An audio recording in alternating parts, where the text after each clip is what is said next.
Hey everyone, this is Peter 24/7 from Project Ghost with another WarDragons diary. So the Fortification event has started, and before I bring out the big news that a lot of people already know, I'm going to quickly go through the use my lumber. So I'm going to quickly do this. I need to go through the tower line. Hopefully there's electrum bars, because I need electrum bars and elemental embers. Gold chests.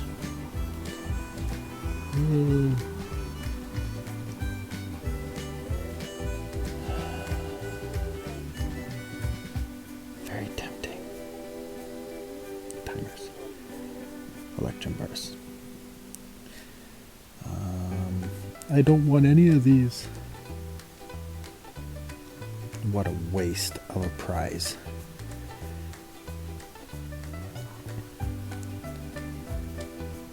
Gold chests. Electrum bars. Electrum bars. So my goal is to max out my cosmic ori, because I want to start using that.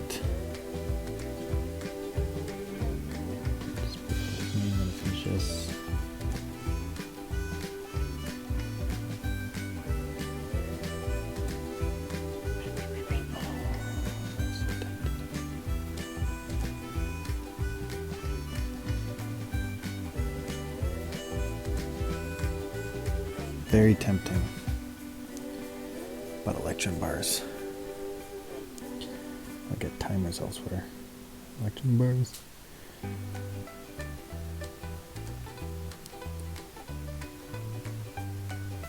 Okay, so as I'm claiming all of these, I'm just going to talk a bit.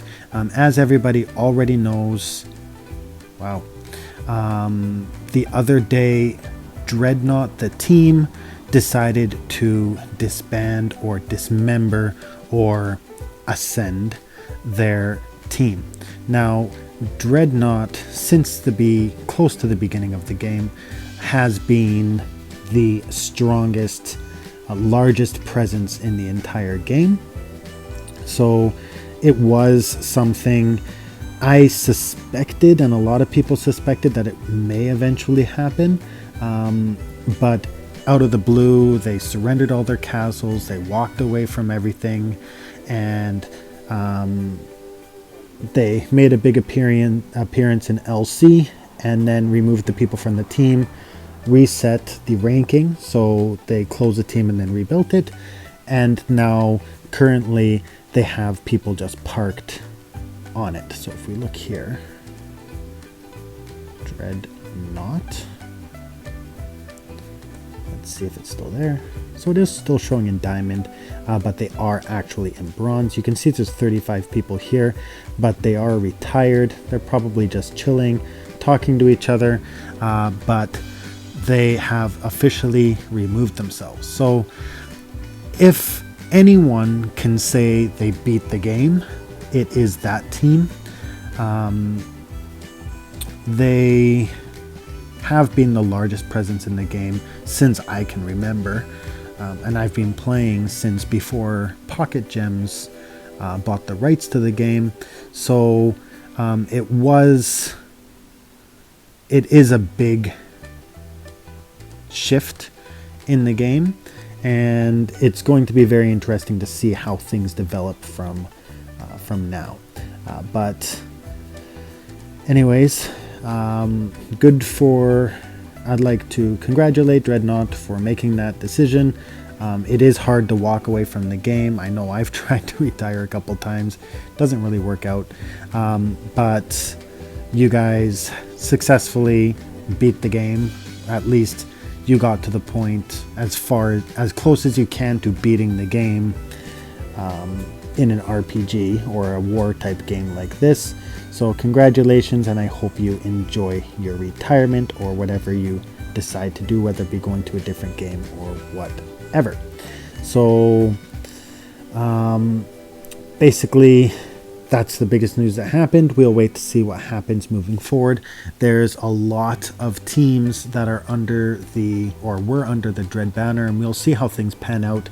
For now, their original TA is a 4 TA, or remains a 4 TA, and we'll see how things progress. For now, I know that one of the teams in that TA loves us and have spent all day, every day on our castles poking. Especially led by the old leader of Royal Road. So we'll see what happens in the Atlas world as time progresses. So anyways, fortification. I used all my lumber, so I'm good to talk and everything. Right now, I will say one thing before I get into the questions that I had on my vlog. Right now is a time to build troops, people. So building straight troops is right now, it is a discounted cost, whether it be gold or bullhorns. It costs to build troops. So building up troops, I actually got to 500. My hospital's a little full right now, so I am working on that. But if you go into the Alliance tab, you want to go into Treasury, and you want to open up as many of these Atlas chests as possible right now. So the contents for these have been insane good. I've been opening them non-stop, 10 at a time. I used all my diamonds to open them. I'm done the season in Atlas, so I've been fighting a lot, and as you can see here, I did max this event, and I used all of the chests and all the diamonds I got from this to open up these Atlas chests, and I've been doing very well getting bullhorns. I got none on this pull, but if you look at the cost, it's 4,000 diamonds for this, and typically people will use diamonds for bullhorns, and one bullhorn costs 550 diamonds. So if one bullhorn costs 550 diamonds, roughly for 4,000 diamonds, you'll get 7 bullhorns, roughly. So for every 10 that you pull, if you get an average of at least 8, it is worth it in my opinion. And I've seen people pulling, I pulled 10, and one of my pulls I got 36. When I initially opened them, I opened up 50 of these Atlas chests, and I got 54. So they are dropping a lot more than they usually do. So I do recommend that you take this time, take advantage of it, and get as many bullhorns as you can. So anyways, back to fortification. So they came out with 2 new towers. So these towers here, you've got this one, the red Archmage tower, and you've got the blue Archmage tower. So these are pretty much the same exact thing as your typical blue and red mage tower. The difference between the new one and the old one is that the new Archmage tower will do damage as well. It not only hits them and drains and prevents the rage spells and drains the rage, but it also does damage. So it's kind of like the difference between, you know, the earth flak and the storm, where the storm does significantly less damage. Oops, wrong one. Significantly less damage, where the earth flak, where is it, does more. So do I think it's worth it? Yes, I do think it is worth it if you can afford it. So these, as you see when I tried to build one, they do cost Electrum bars. So they do cost Electrum bars. It'll rotate between wood and Electrum bars. It costs less than the typical towers that need Electrum bars, but that's still an extra cost that you have to keep in mind when building this. So will I end up building it? Probably. I probably won't get it max for now. I want to focus on this first. But I do think ultimately it is something that you would want to invest in if you can afford it, to replace your other mage towers. Now, keep in mind these extra currencies, whether it be Electrum bars or elemental shards, they do get very costly, especially when you're end game, especially if your base is completely filled with them. So just be careful when you're doing it, and make sure you understand that these other things get expensive. Another option is you plan it like I have been doing. So as I plan the season, we all know that I was saving up for this this line to come out. I planned my season. I knew that this would be giving me the resources I need to level what I want to level. So, oh, that's new. So I saved up for this time. So this event, I'm going to finish it, and that will give me an abundance of Electrum bars. So I am going to open up my prizes here. This is probably going to boot me from the game, as it likes to often do.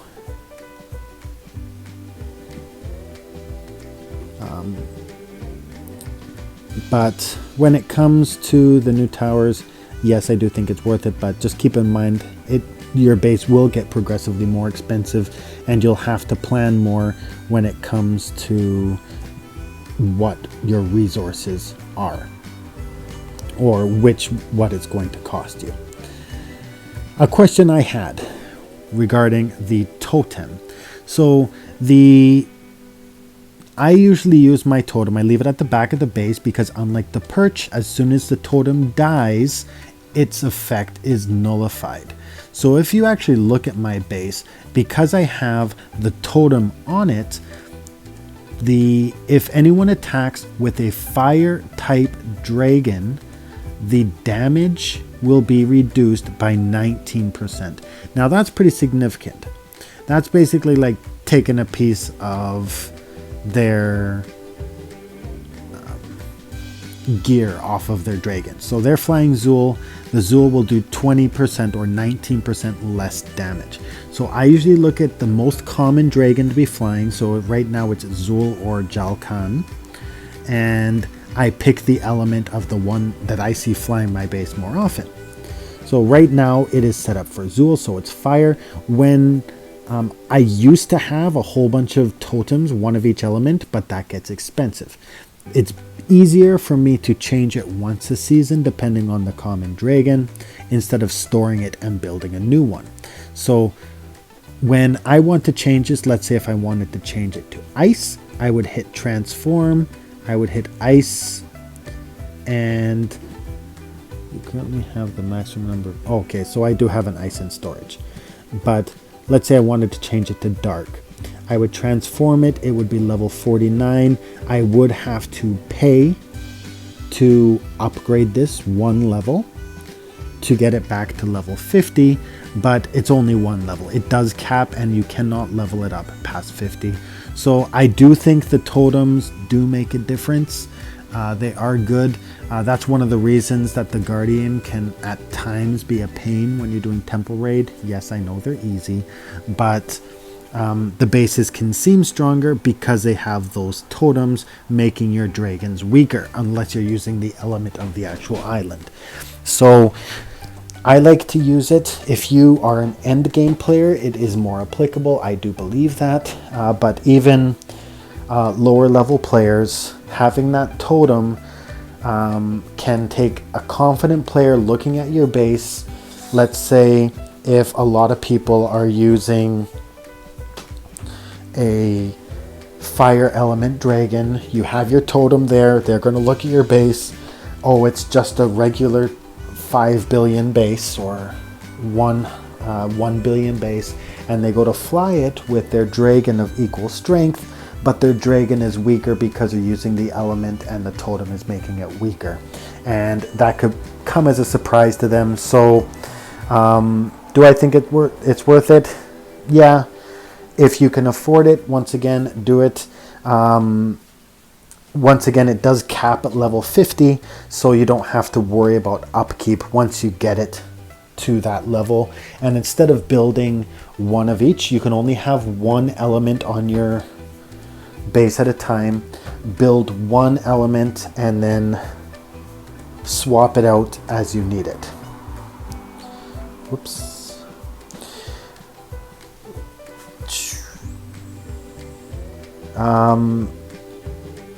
I did have another question. I kind of forgot about it. I do apologize for that. I do have to reset my game. I don't know if it's going to let me do it right now, but I do have enough rubies that I will be able to open up draconic chests. So I'm going to try that right now and hope it works. No. So as you can see, my prizes did reset. It's a common problem at the beginning. So I will save my rubies for tomorrow, but I will try to claim my prizes and go back, and I'll continue to build and everything. I'll save chests to open up when all of you are with me, but I'll save the rest. I'll do the rest of the event and everything probably tonight. So thank you all for watching. Don't forget to hit the like button. Don't forget to hit subscribe. And if you have any questions or topics you'd like me to talk about, feel free to put it in the comments and let me know so I can talk about it in my next vlog. So thanks for watching. Bye for now.